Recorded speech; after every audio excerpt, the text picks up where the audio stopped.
Assalamu alaikum everyone. I am Asma Mushaq from the Double Vibes, and in this lecture I am going to do the next part, which was about finding the principal component analysis. So I am starting with the overview of the previous example where we were given the data of 5 students, and this data was containing the weight and height of those particular students.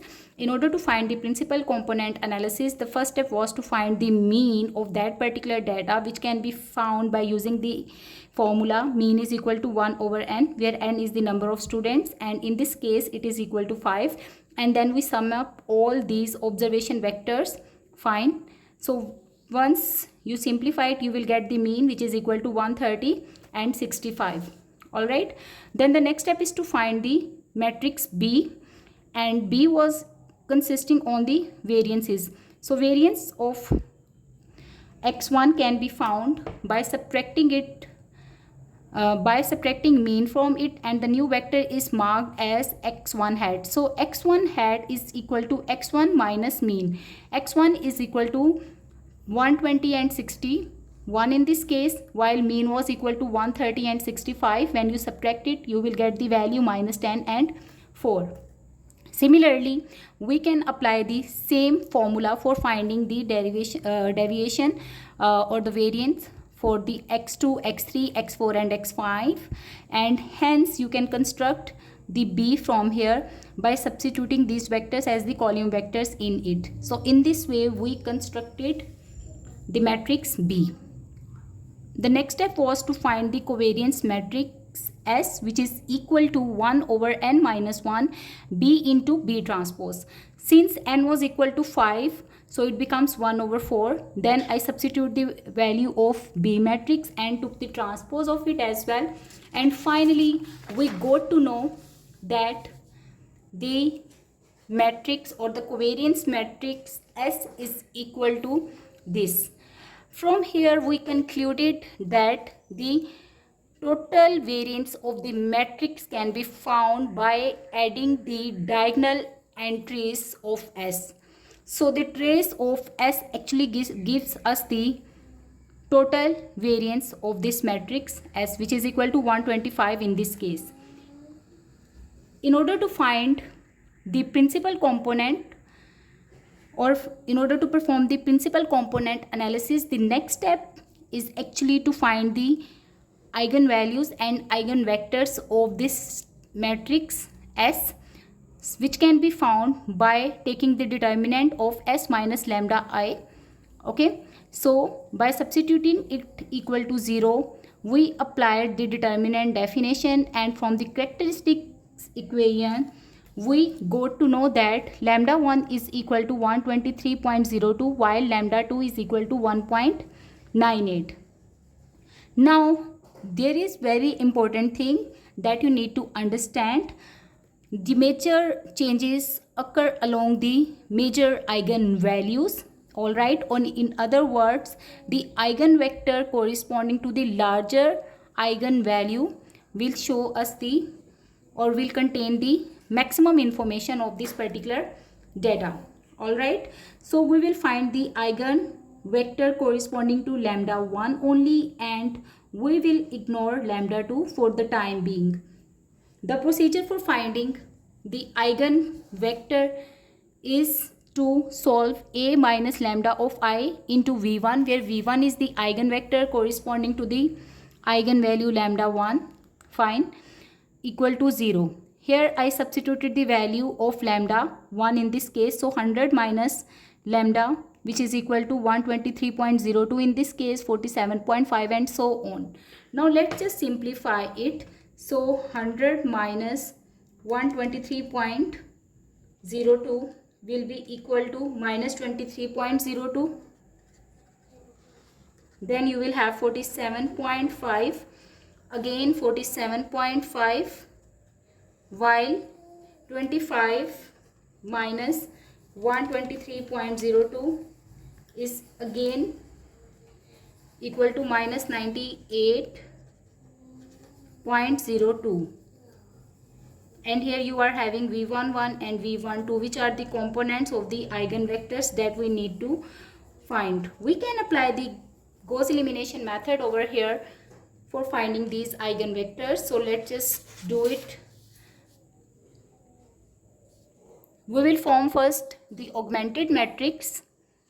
So the coefficient matrix minus 23.02, 47.5, 47.5 and minus 98.02 is written as it is, and here we write the vector b, which is 0 in this case.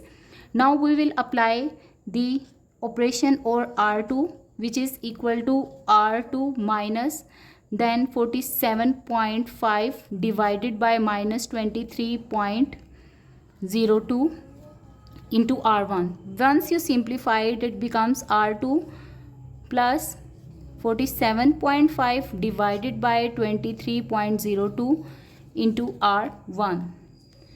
The change will be made on R2 while R1 remains as it is. So we will write it as minus 23.02, 47.5, while this entry becomes 0, and when you will simplify it, this entry is also equal to 0, and on the right hand side you are having that. Now let's perform the back substitution. So we will have minus 23.02 V11 plus 47.5 V12 is equal to 0.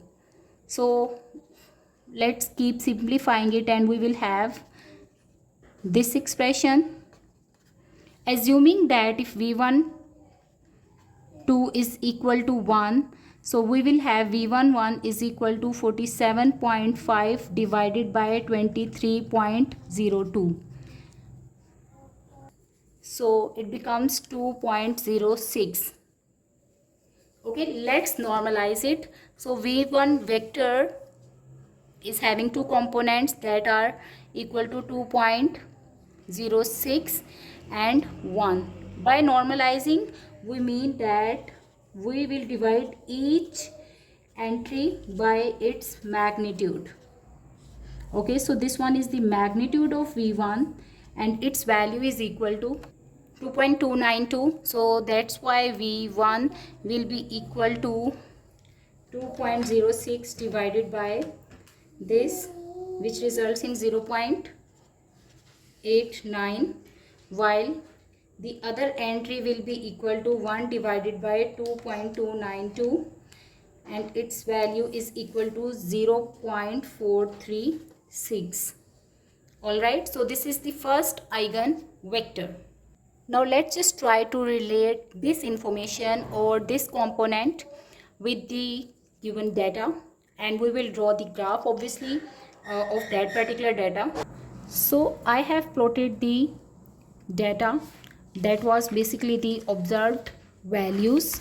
Alright, and what I have done, so basically this is the first point or the first vector was 120, 61. So this is 120 and 61 over here. So this is my first point of observation, then second, third, fourth and so on. Alright, the next step is to plot the mean, and I will plot this point with other color. So weight is 130 while height is 65. So if I go somewhere over here, the point will be this. So 130 and 65, this is the mean point. Now the eigenvector is plotted with the reference of this mean point or the center point of these scattered data. Okay, so assuming that this is the origin now,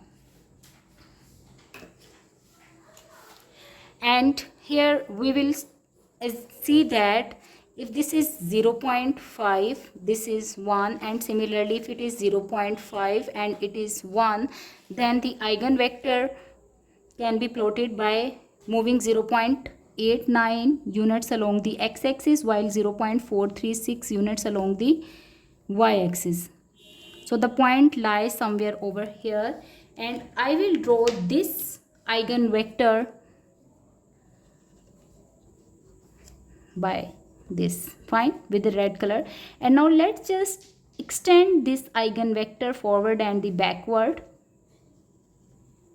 So in this way you can draw the projection from each observation vector on this eigenvector, and you can see that this is giving us the minimum change and gives us the best fit for these data points, and this is actually the principal component, okay, for this eigenvector, for this data point. So the first principal component, we can find another principal component depending upon the number of the eigenvectors.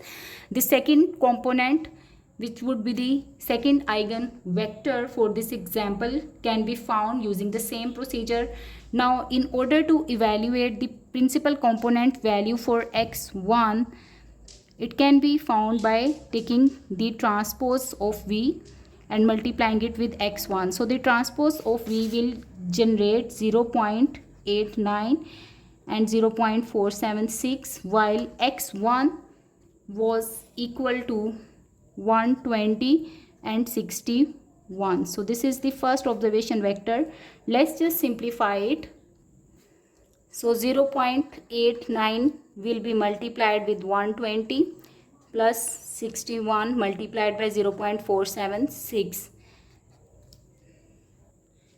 So its answer is 135.83.